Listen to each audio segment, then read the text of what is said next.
దేవుడు తన ప్రజలకు సహాయం చేయాలి అని అనుకుంటే అది ఏ విధంగానైనా దేవుడు చేయగలడు. అయితే ఒకసారి తన ప్రజలను కాపాడుకోవడం కొరకు దేవుడు సైన్స్ను వాడుకుని తన ప్రజలను శత్రువు చేతి నుండి దేవుడు విడిపించాడు.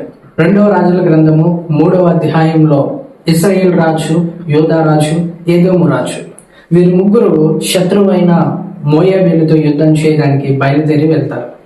అయితే మార్గంలో వారికి నీళ్లు కరువు వచ్చి వాళ్ళు అలసిపోయినప్పుడు ఎలీషా దగ్గరకు వెళ్ళి యెహోవా యొద్ద విచారణ చేయడని మొర్రపెట్టగా ఎలీషా ప్రార్థన చేయగా వీణ వాయించగల వాడిని తీసుకుని రండి అని చెప్తాడు. యెహోవాకు స్తుతి చేయగా దేవుని ప్రవచనం విడుదలవుతుంది. ఎలీషా ఏమని చెప్పాడంటే, మీరు ఈ లోయలో చాలా గోతులను త్రవ్వి ఉంచండి, దేవుడు మీకు నీళ్ళు ఇస్తాడు, అలాగే శత్రువు మీద జయమిస్తాడు అని చెప్పినప్పుడు వారు దేవుని మాట ప్రకారం ఆ లోయలో చాలా గోతులను త్రవ్వి ఉంచారు.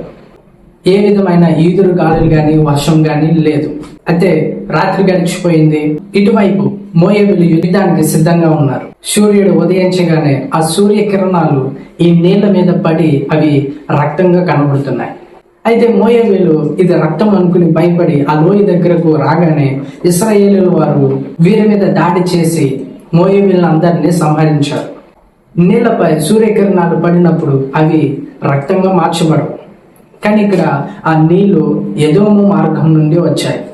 సో ఎదోము ప్రాంతం ఎర్రమట్టి కలిగి ఎడారిగు ప్రాంతం. అక్కడ వర్షపాతం చాలా తక్కువగా ఉంటుంది, అధికమైన ఉష్ణోగ్రత కలిగి ఉంటుంది. సో అక్కడ భూభాగంలో ఎక్కువగా ఐరన్ ఆక్సైడ్ అనే పదార్థం ఉంటుంది.